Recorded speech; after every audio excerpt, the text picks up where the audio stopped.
Mesdames et messieurs, bonsoir. Merci de rester fidèles à nos programmes. C'est avec un immense plaisir que je vous retrouve dans votre émission Entretien avec reçoit dans ce nouveau numéro Monsieur Djibril Bey. Djibril Bey est le directeur général du Centre national d'appareillage orthopédique. Monsieur Bey, bonsoir.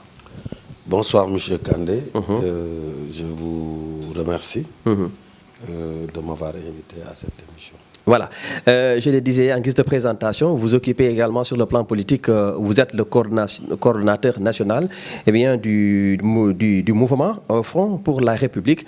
Vous êtes membre, n'est-ce pas, de l'APR, donc la mouvance présidentielle. Vous êtes également économiste de formation et ce sera l'occasion pour nous de revenir un peu sur le récent sommet de Dakar. Dans cette émission, nous allons essayer d'en décortiquer. Mesdames et messieurs, il est assez difficile souvent de parler de soi-même, mais avec notre cher invité, nous allons essayer de faire cet exercice. Monsieur Djibril Bey, si je vous demandais de nous faire un peu un bref résumé de votre parcours. Oui, je suis Djibril Bey, je suis né d'une famille quand même, je suis métissé sur le plan ethnique. Oui. Mon papa est à peu près Sérère et Halpulaar. Ah, en plus, hein? Oui, tout à fait. Moi, ma maman, elle est Bambara. Tout à fait, d'accord. Donc, elle est Traoré. Donc, je suis né à Dakar. J'ai grandi, je suis né à Dakar, j'ai grandi à la SICAP et au Jachlem. Et surtout au Jachlem. D'accord. Donc, j'ai fait mes études à Dakar, à Thiès, et j'ai eu mon bac au lycée Demba Diop puisque mon papa était fonctionnaire de l'État du Sénégal. D'accord. Et souvent, il était en déplacement dans les différentes régions. On l'affectait dans les régions. Et chaque fois qu'il allait dans les régions, on le suivait. Donc, nous avons eu quand même ce privilège d'avoir fait presque beaucoup de régions au Sénégal. D'accord. Donc, voilà. Et à part ça, j'ai fait mes études supérieures à l'université Cheikh Anta Diop, où j'ai décroché mon 3e cycle en politique économique, analyse des projets. D'accord. Et après cela, j'ai été automatiquement, moi j'ai pas eu un temps de chômage. Automatiquement, j'ai intégré la fonction publique. D'accord, d'accord. Et là, j'ai été chef de division à l'hôpital Le Dantec pendant 8 ans. Après cela, parce que nous avons été les cadres de gestion du système de santé. D'accord. Parce que le ministère de la Santé était complètement... la santé était complètement délaissée à un moment donné avec l'ajustement structurel. Au sortir de donc ce qui avait déstructuré le secteur, il fallait, au-delà des médecins qui ont appris le soin, intégrer des cadres supérieurs en management, en administration. C'est dans ce cadre que l'État nous avait pris comme des cadres de gestion de la santé pour être nommés comme contrôle de gestion, responsable administratif et financier. J'ai été agent comptable de l'hôpital Albert Royer. Et après Albert Royer, j'ai eu quand même l'honneur d'être nommé directeur du Centre national d'appareillage orthopédique. Après 20 ans d'expérience dans le système de santé. Oui, c'est vrai ça aussi, il faut le rappeler. Et j'ai été au niveau du programme national de lutte contre le tabac. Oui. J'étais expert en fiscalité du tabac, où j'ai travaillé beaucoup avec l'OMS. Je pense que vous voyez ces photos. Tout à fait. Où j'étais à Antabé. J'ai fait plusieurs pays dans le cadre de la lutte contre le tabagisme. Ok, d'accord. Qui fait beaucoup de victimes dans nos pays, en Afrique. Donc nous avons contribué, toujours dans le cadre du ministère de la Santé, à être donc dans le programme national de lutte contre le tabac. D'accord. Donc voilà, et aujourd'hui je suis le directeur du Centre national d'appareillage orthopédique. Je pense que je n'ai rien oublié. Oui, bon, c'est vrai que c'est une très bonne transition puisque cela fait partie du protocole. On va parler d'abord du Centre national d'appareillage et d'orthopédique. D'abord, est-ce que vous pouvez nous présenter un peu cette structure, n'est-ce pas, du ministère de la Santé et qui également, vous revenez un peu sur ses orientations stratégiques? Oui, le Centre national d'appareillage orthopédique est le centre de référence en matière de rééducation et de réadaptation. Donc c'est un centre un centre important dans le dispositif sanitaire du pays.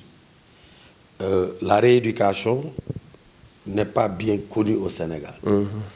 La réadaptation aussi.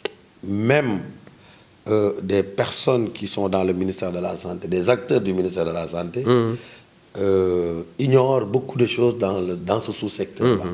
En tout cas, notre mission principale, c'est la rééducation, c'est des soins de rééducation, c'est-à-dire d'absorber les déficients, d'absorber les déficients ou les séquelles suite à des affections comme des AVC et autres, ou diabète, ou lorsque les personnes ont été victimes d'accidents de la circulation et qu'ils perdent leur fonction de marcher, de respirer, suite à des opérations chirurgicales. Par exemple, en neurologie, les hommes qui sont opérés en neurologie, souvent, refassent la rééducation urologique pour les femmes génitales. Donc, on parle de rééducation urogénitale. On parle de rééducation respiratoire. Donc, c'est des aspects extrêmement importants, puisque l'homme est un ensemble de fonctions. Tout à fait. La fonction de réfléchir, donc c'est transversal. Donc, le CNAO intervient à tous les niveaux. Maintenant, si la rééducation ne parvient pas à résorber le problème, la réadaptation va intervenir. C'est comme ça qu'on parle de réadaptation. Une personne qui est rééduquée et qui ne peut pas, et que la rééducation ne permet pas de permettre à la personne d'avoir sa mobilité d'attente, on procède à la réadaptation de la personne. Comme une personne amputée qui perd une jambe. Oui, tout à fait. On la réadapte en lui mettant une prothèse. Des membres amputés, hein? Inférieurs. Inférieurs, tout à fait. Si c'est le bras, c'est les membres supérieurs. Au-delà de ces aspects, nous faisons des traitements liés à des malformations congénitales.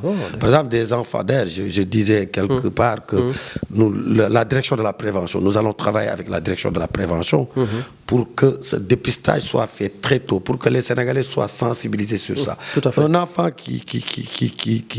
enfant un bébé de 2, 3, 4, 5, 6 ans qui a une malformation de la colonne vertébrale, si rien n'est fait, cette personne n'aura jamais une vie normale. C'est des personnes qui marchent avec, qui sont complètement désarticulées, qui ne sont pas verticales, qui sont désarticulées et qui ne peuvent même pas marcher.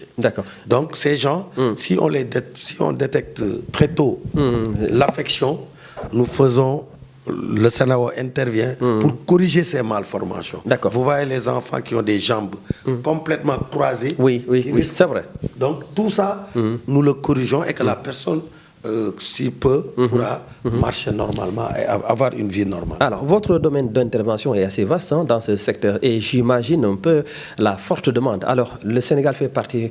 Le Sénégal compte 14 régions. Est-ce qu'aujourd'hui, le CNAO est présent dans les régions? En fait, le CNAO n'est pas présent dans les régions. Mais pour autant, il faut rappeler qu'il y avait des unités qu'on appelait CRAO, centres régionaux d'appareillage orthopédique, qui étaient logés dans les hôpitaux. Mais bien avant aujourd'hui, ces unités régionaux dépendaient du Centre national d'appareillage orthopédique.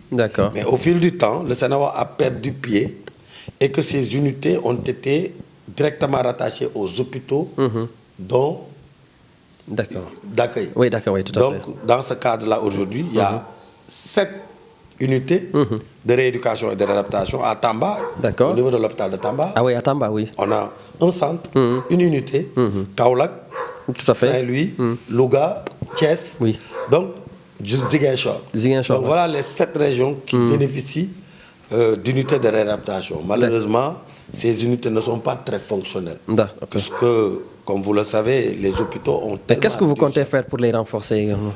Oui, nous avons récemment fait une tournée nationale. J'ai pris service au mois de mars. Je pense qu'au mois de novembre, nous avons effectué une tournée nationale. Nous avons fait toutes ces unités pour faire l'état des lieux. L'état des lieux a été fait. Le rapport vient même d'être finalisé. Et je vais, je crois, d'ici lundi, le déposer sur la table du ministre. Et il y a des recommandations qui ont été faites. Entre autres, que ces unités, même s'ils ne sont pas rattachés au niveau du centre, que leur approvisionnement en produits pour leur permettre de fonctionner soient pris en charge par le Centre national appareillage orthopédique. Absolument. D'ailleurs, dans ce cadre, je vous fais la primauté. Oui. Nous avons, je viens de finaliser 4 verticalisateurs que nous allons offrir les 2 à l'hôpital de Louga, dans son unité de rééducation. Les 2 autres, l'hôpital de Saint-Louis, puisque lors de la tournée, les kinésithérapeutes, les chefs de service de kinésithérapie de ces hôpitaux nous ont sollicité pour qu'ils puissent prendre en charge correctement les Saint-Louisiens et les Lougatois. Tout à fait. Nous avons terminé la fabrication. On le fabrique au Sénat. Oui, tout à fait. Alors, plusieurs casquettes, monsieur le directeur général, au-delà de la CEDEAO. Je le disais tantôt, vous êtes le coordonnateur national du mouvement Front pour la République. Alors, est-ce que vous pouvez nous parler un peu de ce mouvement également? Depuis quand ce mouvement existe et quels sont ses objectifs? Oui, en fait, moi je suis d'abord membre de l'APR depuis 2016. Depuis 2016, je suis membre de l'APR. Je rappelle que j'ai intégré le Parti démocratique sénégalais le lendemain de leur défaite de 2012, où j'ai intégré la Fédération des cadres libéraux. Après, constatant quand même une certaine frilosité où tout tournait autour d'une personne. Moi, je suis un homme libre. J'ai complètement décidé d'arrêter de la politique. J'ai même rencontré notre M. Sonko une fois, qui me demandait d'intégrer son parti. Le PASTEF, allez?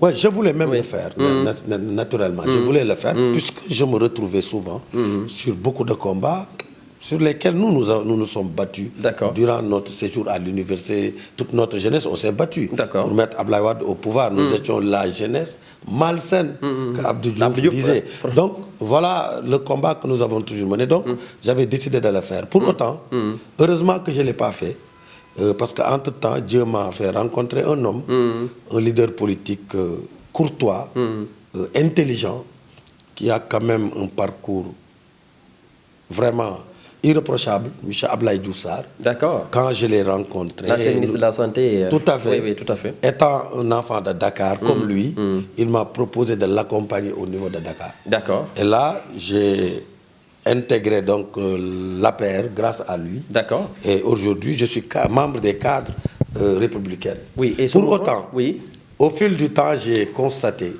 des dérapages. D'accord. Au sein du parti? Au Sénégal. Oui. Ah, d'accord. Des hommes politiques, de tous bords, de tous bords, hein. Je dirais des hommes politiques de tous bords, de l'opposition, dans une certaine mesure du pouvoir, qui ont des comportements qui remettent en cause la cohésion ou les statuts de l'État. Or, l'État, quand même, c'est, je pense, Hegel le disait, c'est la forme d'organisation la plus achevée que nous pouvons avoir. Donc, cet État-là, grâce à lui, nous avons fait nos études, nous avons la paix. Donc, nous sommes fondamentalement attachés à la République. Et quand nous avons constaté des dérapages et des dérives, nous avons décidé de créer ce mouvement. Ce mouvement, nous l'avons initié avec d'autres Sénégalais, des intellectuels, des Sénégalais qui ne sont pas dans les partis politiques, qui sont tout court des Sénégalais. Donc nous avons décidé de le mettre en place pour combattre toute forme, toute action, toute tentative de déstabilisation de notre cher État, de notre République. Tout à fait. Alors, on va y rester dans ce même chapitre. Récemment, nous avons vu plusieurs sorties, n'est-ce pas, de leaders politiques. Je reviens sur le grand meeting organisé par le leader du PASTEF, Ousmane Sonko, à Keur Massar, et Ousmane Sonko qui refuse de répondre à la chambre criminelle dans l'affaire Suite Beauté, et qui l'oppose à Adji Sarr. Et de l'autre côté, du pouvoir, même de la justice, il est demandé à ce que Ousmane Sonko aille répondre. Justement, aujourd'hui, quelle analyse faites-vous justement face à ce bras de fer, n'est-ce pas, qui a fini de s'installer, quoi? Oui, en fait, moi je pense qu'il ne peut pas y avoir de bras de fer entre Ousmane Sonko et l'État, puisque quand même l'État est très fort, même si la légitimité et la souveraineté appartient au peuple. Mais Ousmane Sonko n'est pas le peuple. Il faut qu'il le sache. C'est un homme politique qui a fait une ascension extraordinaire qu'il faut accepter. Il est clair que c'est une réalité politique. Mais il n'a pas su gérer sa posture en prétendant diriger le Sénégal. Il devait prendre toutes ses précautions. Pourquoi vous dites vraiment de telles affirmations? Est-ce que vous n'êtes pas d'accord sur sa démarche ou bien qu'est-ce qui vous dérange? Au-delà de sa démarche, je pense que la situation aujourd'hui de Sweet Beauté, l'affaire Mœurs, est très gênante pour le Sénégal. Le Sénégal est très mal vu. Alors, si on récapitule un peu, M. Sonko avait affirmé en 2021 qu'il partait se masser nuitamment dans un salon de massage. Mon cher frère, il disait qu'il n'avait pas de moyens. Et dans les PV que lui-même il a brandi, nous avons vu que son accusé, mademoiselle Adji Sarr, un enfant qui a 22 ans, massé Ousmane Sonko dans une chambre où il y avait même ce qu'on appelle, entre parenthèses, jacuzzi. Mais c'est extrêmement grave pour un homme politique de la dimension de Ousmane Sonko. Est-ce qu'il n'a pas ce droit d'aller se faire masser en tant que citoyen? Est-ce qu'il n'a pas ce droit? M. Kandé, il a le droit de se faire masser. Il disait qu'il n'avait pas de moyens. Et pourtant, quand il se massait nuitamment, il remettait 50 000 francs à Adji Sarr. D'accord. Alors, je vais vous dire, au Sénat, la séance de massage est facturée à 8 000 francs. D'accord. 10 séances, 80 000. Ousmane Sonko payait ces séances à 50 000 francs. Donc, je ne suis pas en train de le juger. D'accord. Peut-être je suis pire que lui. Mais je ne suis pas Ousmane Sonko. D'accord. C'est pour cela que je dis qu'il a une très grande responsabilité dans ce qu'il appelle le complot. C'est-à-dire lui-même, il est artisan du complot. D'accord. Mais vous... S'il tentait qu'il y a complot, le premier comploteur, c'est lui. Il s'est comploté lui-même. Et maintenant, ses ennemis, certainement, peut-être à tort ou à raison, ont peut-être essayé de le piéger. Ça peut être cela. Mais pour autant, nous sommes tous des justiciables. Le procureur ne peut pas savoir tout cela. Quelqu'un a porté plainte, vous avez été dans une chambre, vous avez été seul avec lui, vous vous êtes lavé même dans cette chambre-là, parce que le mari de la dame disait, quand Adji Sarr lui remettait les 50 000 offerts par M. Sonko, en posant la question à Adji Sarr, où est Ousmane, il est parti, il dit non, Moungi Sango. Il est en train de se laver. Mais tout cela, quand même, ne permet pas de dire que M. Sonko est blanche comme neige. Maintenant, la présomption d'innocence étant une réalité dans notre pays, et au-delà, il peut aussi avoir raison qu'il a failli, effectivement, mais que des personnes, des acteurs puissent venir pour l'enfoncer. Ça, c'est très possible. Mais tout ça doit être réglé dans le cadre de la justice. J'en viens bien. Pour une affaire de justice, aujourd'hui, pensez-vous pas qu'il y a une sorte de politisation de cette affaire? Parce que je reviendrai sur vraiment la tournure que cette affaire a eu, puisqu'il y a eu 14 morts. Et depuis 2021, c'est le même débat qui alimente vraiment, c'est le même sujet qui alimente tous les débats. Mais, M. Bey, je viendrai justement avec vous sur l'aspect politique, ce complot dont disait Ousmane Sonko. Et Ousmane est un acteur politique, vous venez de le dire, et qui n'est pas n'importe qui, puisqu'il est arrivé 3e lors des élections présidentielles, n'est-ce pas, récentes. Alors, c'est pas n'importe qui. Et vous l'avez dit tantôt, il est parvenu aujourd'hui, n'est-ce pas, à gagner la confiance de bon nombre de Sénégalais. Ousmane Sonko, aujourd'hui, est, il faut le reconnaître, le leader de cette opposition. Ousmane Sonko, aujourd'hui, il y a eu des suites, des affaires judiciaires, n'est-ce pas, avec certains candidats, potentiels candidats, il ne faut pas aussi l'occulter, tels que Karim Wade, on a vu, n'est-ce pas, l'affaire Karim Wade, on a vu aussi l'affaire Khalifa Ababakar Sall. Aujourd'hui, Ousmane Sonko, conscient de tout cela, est-ce qu'il ne peut pas créer, n'est-ce pas, un scandale et disant que voilà, on saisit une opportunité dans cette affaire Sweet Beauté pour m'enfoncer? Est-ce que vous ne pensez pas qu'il a le droit, n'est-ce pas, de penser comme ça, non? Non, Ousmane Sonko a le droit de défendre la thèse du complot. Il en a le droit. Oui. Maintenant, ceci n'enlève en rien l'existence d'une plainte d'une Sénégalaise, d'une citoyenne qui a droit à être... À avoir une justice. À bénéficier de la justice oui, sénégalaise. Bien sûr. Quel que soit le statut du prévenu. Ousmane Sonko, qu'il soit l'homme le plus puissant au Sénégal, reste un justiciable. Il reste un justiciable. De ce point de vue, je pense qu'il avait même lui dit, je veux un procès rapidement. Tous les Sénégalais avaient dit, allons au procès rapidement. Oui. Il est allé devant le juge d'instruction qui est là pour décharger Ousmane Sonko ou le charger, c'est-à-dire qu'il doit approfondir l'enquête. Le juge d'instruction a 3 options. Une option de dire, j'ai regardé le dossier, il n'y a rien du tout. Oui. Dans ce cas, il clôture le dossier. L'autre cas, il peut voir des preuves avérées. Avérées. Mais pour le respect de l'état de droit, le juge d'instruction ne peut pas condamner, même s'il voit des preuves.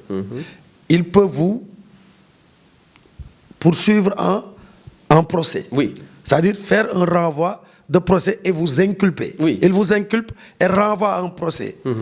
Mais la 3e voie, c'est quoi? Le juge d'instruction peut ne pas avoir ni de preuves déchargeant Ousmane Sonko, ni de preuves aussi pour dire qu'il n'a rien fait. Dans ce cas, qu'est-ce qu'on veut qu'il fasse? Mais il le renvoie à un procès pour que les avocats de Ousmane Sonko et les avocats de Adji Sarr, chacun à ce qui leur concerne, pourront appeler toute personne qui a eu à être citée dans ce dossier à dire qu'est-ce que, par exemple, Mamour Diallo, si vous connaissez Adji Sarr, qu'est-ce que vous... quand est-ce que vous avez connu Adji Sarr? Mais ces personnes qui ont été citées dans cette... n'ont jamais été inquiétées, ils n'ont pas été appelés, ils ne peuvent pas être inquiétés parce qu'il n'y a pas de plainte contre ces personnes. Le juge d'instruction peut les entendre comme des témoins. Mais certainement, il les a entendus, pour certains. Mais si cela c'est-à-dire fait que le juge d'instruction a des doutes que Adji Sarr peut avoir raison, a des doutes que Ousmane Sonko peut avoir raison, mais il dit je renvoie à un procès. Et là, il donne à Ousmane Sonko l'occasion. En réalité, je pense que le juge d'instruction, c'est Ousmane Sonko qui devrait applaudir. Et c'est ça qui m'étonne.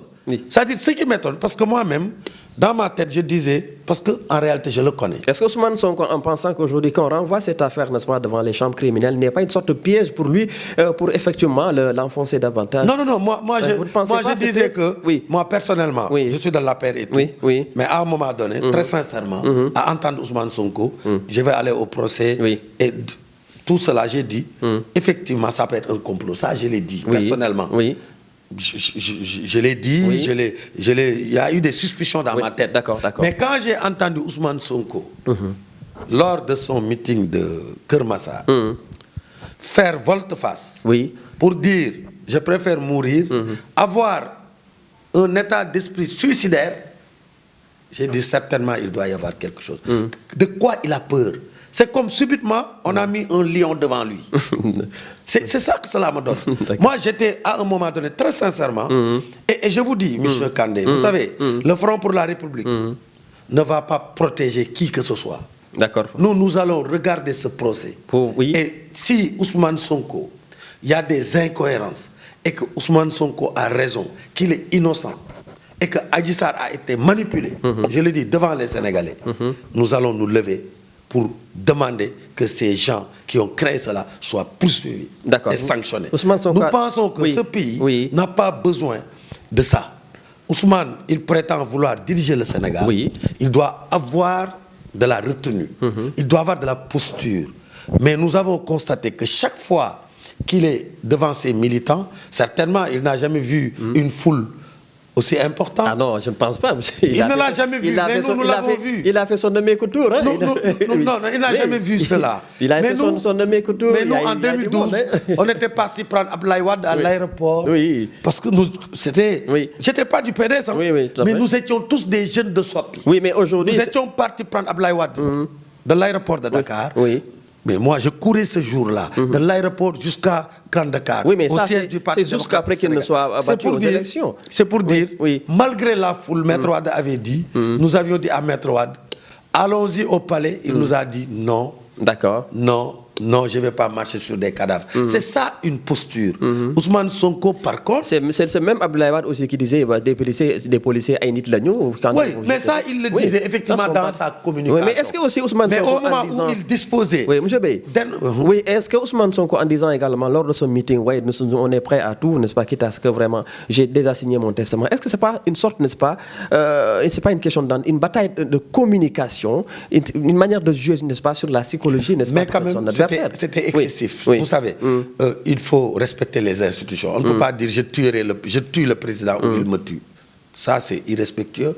Il a fait appel à l'insurrection.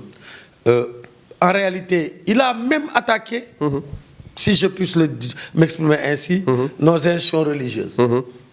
D'accord. Il l'a fait, hein, par respect à cette institution religieuse, je ne vais pas citer son nom, mais il l'a fait. Alors, ceci, quand même, c'est des agissements extrêmement graves dans un État. Parce que Ousmane Sonko a été renvoyé à un procès. S'il ne part pas au procès, on met un croix sur le Sénégal. Oui, mais aujourd'hui aussi, Ousmane, M. Bey, vous vous mettez à la place d'Ousmane Sonko. Est-ce que vous n'allez pas croire à la même chose en disant qu'aujourd'hui, je suis un potentiel adversaire du président de la République, Macky Sall, qui, après avoir écarté politiquement, n'est-ce pas, que je vous le disais tantôt, Karim Ouad, Khalifa Sall, et aujourd'hui, je suis le troisième. Est-ce qu'il n'a pas raison, n'est-ce pas, d'en penser? Pourquoi si on rentre dans ce débat-là, moi-même, je vais me déclarer. Je sais qu'il vous empêche de dormir, hein, Ousmane Sonko. Non, pas moi, parce que peut-être certainement ses adversaires politiques. Mais en ce qui me concerne, non, parce que je suis un produit pur de la démocratie. Je crois à la République, je crois à l'État. Et je pense que, je le disais à mes amis de la paire, ils m'entendent. Souvent, quand on partait à Touba pour rencontrer le marabout avec le ministre Abdoulaye Diouf Sarr, on était dans un véhicule. Il disait, mais regarde Sonko, ce qu'il a dit, regarde Sonko. Je leur disais, il me regarde. Laissez Ousmane Sonko. C'est un Sénégalais, il aime son pays. Je le disais moi-même. Parce que je crois à l'opposition. Un État, il faut un pouvoir, il faut une opposition. De ce fait, je pense que, au-delà même, aujourd'hui, je pense que le président Macky Sall devrait aller dans le sens, aujourd'hui, de matérialiser ce qu'on appelle le statut de l'opposition. Dès lors que ça a été consacré dans la Constitution. Effectivement, ça a été dit. Alors, dans ce même chapitre, hein, pour le clore, de toute façon, le procureur, l'ancien procureur, Serigne Bassirou Gueye, est sorti hier. Il a fait son point de presse. Il est revenu un peu sur plusieurs points. D'abord avec Ousmane Sonko, de sa manière, n'est-ce pas, de faire qui n'était pas du tout cohérente. Hein. Donc, si on se fie, n'est-ce pas, aux paroles de Serigne Bassirou Gueye, mais il est revenu également sur le cas de Bassirou Gueye, allant même, pas Bassirou, mais le capitaine Touré, allant dans le sens du fait qu'il soit un peu, il n'est pas sain d'esprit, donc entre guillemets, Dafadoff, même s'il ne l'a pas prononcé comme ça. Comment vous voyez également cette sortie quand même du procureur? Est-ce qu'il n'est pas allé trop loin? Vous savez, moi je ne le pense pas. Par contre, s'il y a une disposition réglementaire ou législative qui l'interdit, il ne devait pas le faire. C'est toujours dans cette siège de dire respectons nos lois. Même s'il est sorti des procureurs, ces gens ne sont pas assez fréquents quand même. Mais si rien ne l'empêche, il a été traîné dans la boue, il a été vraiment, je pense que même sa famille est victime des propos de Ousmane Sonko et des gens du PASTEF. Vous savez, ce que je disais, l'homme au PASTEF, c'est un homme nouveau qui pense qu'il vient de la Lune. Un extraterrestre qui est plus honnête que tout le monde, qui est plus juste que tout le monde. Tout le monde, personne ne dit la vérité, eux seuls disent la vérité. Quand vous êtes marabout et que vous fréquentez Macky Sall, vous n'êtes pas bon. Donc, à la limite, qu'ils sont les seuls dépositaires de l'honnêteté et autres. Vous savez, la zone où nous sommes... C'est parce qu'il a su gagner la confiance des Sénégalais à travers vraiment son programme qu'on le dise. Oui, vous venez de le dire, il vient récemment, mais aujourd'hui, il est parvenu à s'imposer sur la scène politique. Mais je veux dire, il a gagné la confiance, M. Bey, des Sénégalais. Vous savez, non, pas tous les Sénégalais. Ah oui, mais pas tous les Sénégalais. On vient de sortir des élections législatives, je pense que nous sommes majoritaires à l'Assemblée. Même si vous êtes battus dans beaucoup de Tout à fait. Nous avons perdu du terrain. D'accord. On me fait signe qu'il est presque temps. Bon, je vais demander à mes réalisateurs 5 minutes, puisqu'il y a d'autres aspects qui me paraissent assez importants. Avec notre invité, je rappelle que Djibril Bey, directeur du CNAO, est membre également de l'APR et l'invité de ce nouveau numéro. Monsieur Bey, nous allons effectivement parler de l'Afrique, du continent africain. Je sais que vous êtes un panafricaniste. Alors, beaucoup de questions, notamment les questions liées, n'est-ce pas, aux limitations de mandat. Aujourd'hui, c'est le cas au Sénégal. Macky Sall et le troisième mandat, certains pensent qu'il doit tout simplement partir et d'autres non. Et voilà un point même qui ne fait pas l'unanimité au sein même des constitutionnalistes. Très rapidement sur cette question. Vous vous rappelez, lors du référendum de 2016, le président Macky Sall avait estimé mettre une disposition, je me rappelle bien, pour dire que même cette disposition ne peut pas être changée, que ça soit immuable. Je disais que c'était anticonstitutionnel. D'accord. Le président Macky Sall n'a pas le droit de dire que telle disposition dans la Constitution ne peut pas être révisée. Il n'a pas ce droit-là. D'accord. Donc, moi personnellement, je ne suis pas quelqu'un qui est attaché à des premiers ou 2 ou 3 mandats. En tout cas, je pense qu'il y a un moment où nous nous sommes tous battus pour que le Parti socialiste accepte de faire que 2 mandats. Mais nous étions jeunes. Aujourd'hui, nous pensons effectivement... Moi, il faut mettre en place un système démocratique. C'est-à-dire, aujourd'hui, il faut que les élections soient, comme ça se passe dans notre pays, des élections libres et qui ressortent le résultat, qui expriment la volonté du peuple. Du peuple, d'accord. Pour moi, on doit mettre tout en œuvre pour sécuriser la volonté du peuple. Maintenant, pour moi, la démocratie, le fait de dire à une personne... vous n'avez droit que 2 mandats, pour moi c'est antidémocratique. Pour moi-même, le fait de mettre 75 ans... Même si la Constitution garantit un peu tout cela, le fait de mettre 75 ans me pose problème. Je pense que l'âge d'être président peut ramener même à 25 ou 30 ans, et peut-être l'âge suprême pour ne pas être président peut aller jusqu'à 80 ans. D'accord, très bien. Mais le limiter à 75 ans, je pense que tout ça procède à une démarche antidémocratique, et dans ce même souci, les mandats peuvent être, je pense, le Sénégal devrait peut-être ultérieurement revoir sa position et réviser cette disposition. Oui, cette disposition devrait être... Mais pour le moment, il faut respecter la Constitution telle que ça a été dit. Alors, c'est vrai qu'on aurait pu aller un peu au fond de cette affaire. Le dernier point, mes amis, le tout dernier point, Djibril, c'est des questions économiques. Vous êtes économiste, je le disais tantôt. Récemment, des chefs d'État, plus d'une vingtaine ou près d'une vingtaine de chefs d'État et de gouvernement sont réunis à Dakar, justement pour discuter sur des questions économiques. Aujourd'hui, comment donc asseoir un peu la souveraineté, n'est-ce pas, de nos États. En tant qu'économiste aujourd'hui, les alternatives selon vous? Oui, en fait, moi je pense d'abord qu'il faut saluer effectivement l'élan du Sénégal depuis 2014. Des taux de croissance en moyenne de 6%. Tout à fait. On met entre parenthèses l'année de la Covid-19. Tout à fait. Et aujourd'hui... Qui a mis à genoux beaucoup de nos économies. L'économie mondiale était à l'arrêt. Oui, tout à fait. L'économie mondiale était à l'arrêt. Même beaucoup de pays étaient en dépression économique. En récession économique, excusez-moi. Alors le Sénégal a pu même décrocher 1,3% de croissance.